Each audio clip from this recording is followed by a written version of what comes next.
Hello and welcome to the Sierra Bible Church Sermon of the Week. We hope you enjoy this message by Pastor Nathan Levering. I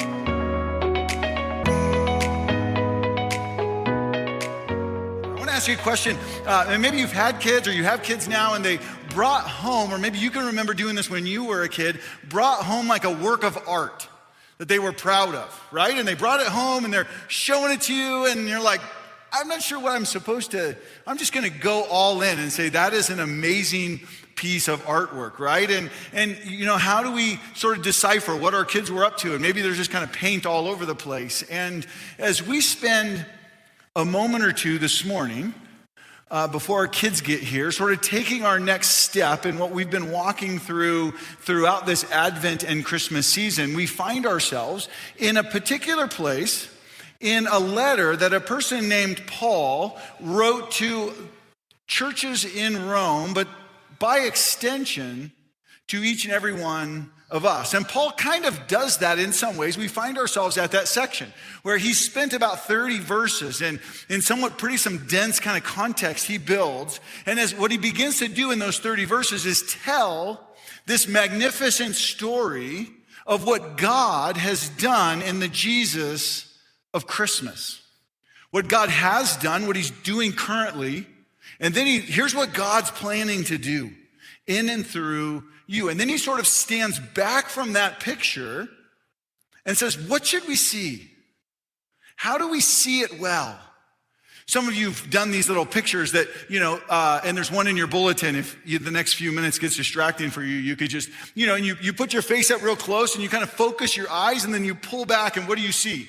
You see this image that with sometimes some amazing kind of detail is actually in there and you wouldn't see it unless somebody said, here's a particular way to look at it. I need your help really quickly. What number is this? 6. It actually looks like a 9 to me, right? So you said it's a what? A 6, but it looks kind of like a 9. And what Paul invites us into in this text is to sort of remind us that we live lives in a world in which we're in some ways arguing over how we see the world we live in. And we're sort of asking this question, well, who gets to break the tie?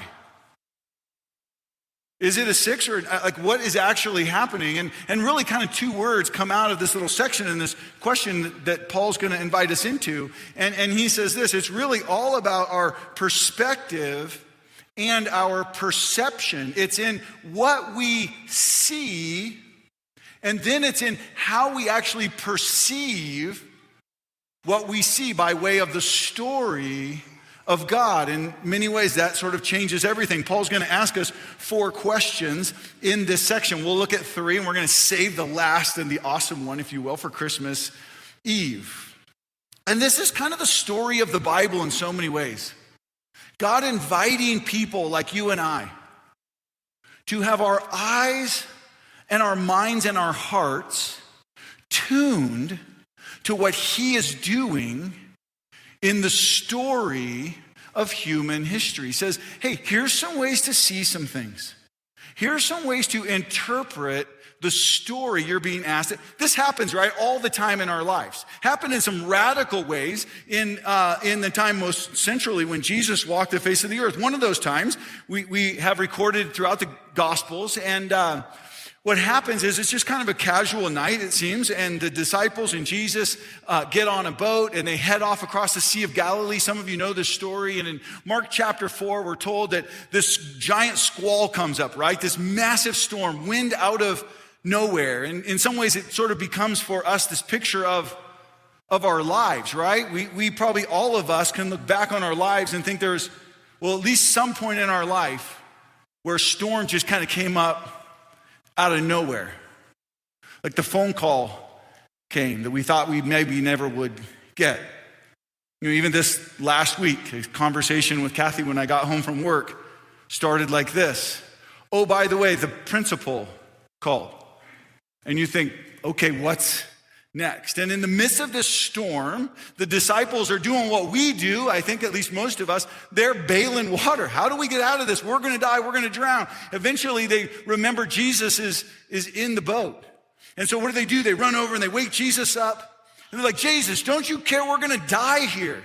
And Jesus gets up and he looks, we're told, at the wind. He looks at the waves. He actually rebukes them with a couple of words. He says, be still. And then what's recorded next is sort of this incredible gift. It's really, in some ways, what Joe prayed, that we'd experience this peace. And what the authors say happened was a great calm. And what they mean, that the Greek word there is actually megos. It's a megos calm.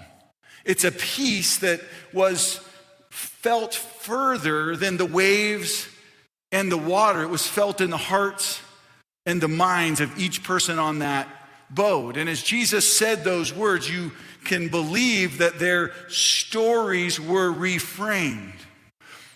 The next time they went through a storm, the next time they found themselves in that place, oh yeah, Jesus taught us to look at these storms differently because he is present. And so Paul does this. He invites us into this particular language. And if you have your Bibles, we're in a few short verses in Romans chapter 8. And the first of those, Paul says this. He says, what then, as he looks back on this incredible story that he's drawn up, what then shall we think, or how shall we think, or how should we look accurately at these things? And so he lays out the story of God. If we were to look back on those 30 verses, if you didn't happen to sort of track along with us throughout this Advent series, and if you're interested and you're like, man, I would love to walk back through those, we'd love for you to go to our YouTube channel or the Spotify account, and you can hear these sermons over the last couple weeks. But here's what he says. He says, for those of us who have experienced these things, how should or how will our lives be transformed? And so he outlines these things in Romans chapter 8. The first of which is this, that God came in the Jesus of Christmas as the sacrifice for the sins of the world. This is what Christmas is all about. Then he says, when we can receive a full forgiveness when we put our trust in him, this is what and who the we are. When Paul says, how shall we, those that have put their faith in Jesus Christ as the payment for their sin, how should we view these things? And then Paul goes on in verses that we've looked at, and he says, once sin moves out, the Spirit of God actually moves into these crazy bodies. He begins to speak to us and walk with us and change us, and there's some specific ways he does that. The first one that he hits on is this idea that he actually transforms the relationship that you and I can have with our God. And he says that as you walk out this relationship, there may even be moments, oftentimes we find it's in the storms, where you find yourself relating to God, the creator of the entire universe, as your dad, as your father. This is what God does when he moves in. And then he goes on and he says he doesn't just restore this relationship that you were meant to have all along, but he actually begins to transform us from the inside out. He changes us in the language he uses to look like his son, that we would sort of bear the image of Jesus in the world. We would love like him. We would think like him. Then he sort of goes on. It isn't just that God has come for us to work in us, but he actually desires to work through us. And as we looked at last week, he works with us. God does. From the inside out, as we step into the world with love and with intention. We talked last week that God has a vocation, a purpose for our lives, and we step into that because the Spirit of God nudges us and pushes us, and our relationship with God frees us to follow him. And so Paul invites us, what then? If that's the story, if that's what God's doing in the lives of real human beings like you and like me, how then? And so he's going to ask us 4 kind of rhetorical questions for the we, for the people who put their faith in Jesus Christ and are trusting him. He says, hey, there's some things that are just true. So see them and live into them. Now, Paul asked us these questions, and he says, you should know the answer to these questions. And so it kind of caused me to think a little bit about rhetorical questions, and specifically the ones that we ask our children, right? You ever think to yourself, how many questions do I ask my kids, and I'm just expecting them not to answer, but to know the answer and to sort of live in that way? So I Googled, what are some of the most fun and funny and repeated rhetorical questions that moms ask their kids? And so here's a couple of the ones that I like the most. One goes like this: do I look like your maid? Mom, you're not asking for an answer, right? You're just asking for your kid to actually clean up after themselves. I love this one. Do we cut our own hair? Answer is no. Here's another one. Do we put toys in the toilet? Like, is that the spot where they go? And then maybe my personal favorite of the list that came up, do we throw cats? To which different ones of us would say, well, yes, we do throw cats in our home. That's how we roll. Or you may think about your spouse coming in, especially this time of year, right? And she looks at you and she's got her new outfit on and she says, do you like my new outfit? And the answer, of course, is yes. Or you might say, no, I actually love your new outfit, right? And so the answer's kind of wrapped in the question. And so Paul's going to walk us through how we can think well about living in the story of God as his people. And he's really going to ask us three sort of sets of questions. The first one is sort of a battle cry, and you'll hear it. Some of you maybe used it before. Maybe it's even been used on you. Battle cry. Good, that was like on cue. Maybe it's even been used on you as a sort of a Band-Aid. And you've thought, is this how Christians think? And I just want to encourage you, these things Paul's inviting us into are not Band-Aids to put over our pain or the hurt, the real stuff of life, but rather they're anchor points. And Paul invites us to be the kind of people that have our lives anchored in chaos, to be the kind of people who have answers for the very real questions that are in your heart and in mine. And then lastly, he'll take us to this place of a courtroom. He says, because we've got to have our mind shifted. Because what Jesus did on the cross, if you trust that, it shifts your mind. And it causes you to think and act very differently. The first question he asks us is this. You maybe have heard it before. It says, if God is for us, who can be against us? He goes on then in verses 32, and I'm just going to sort of read it right out of the text this morning as we kind of walk through these. I want you to hear them first from here. He says, if God is for us, who can be against us? He who did not spare his own son, but gave him up for us all. How will he, God, not also, along with Jesus, whom he's given, graciously give us all things? And then lastly, he invites us into the courtroom. And he asks this question: who will bring any charge against those whom God has chosen? It is God who justifies. Who then is the one who condemns? Paul asks. No one. So let's look at each three of these in succession. So the first one, as we had on the screen here a second ago. If God is for us, who could be against us? What's Paul's answer for the we? The answer is no one that matters. The answer is no one that, when there's a storm, when it comes up out of nowhere, and you begin to wonder in your heart at heart, is this the end? Should I just give up? Or are there, no, and Paul says, there's no one that matters. Why? Because God is for you. In Paul's particular story, and I'd love to kind of walk you through that if we had time, but all kinds of chaos breaks loose. All kinds of times, just like in your story, where he's thought maybe we should give up. Maybe God could use someone else. Maybe this is where we get off.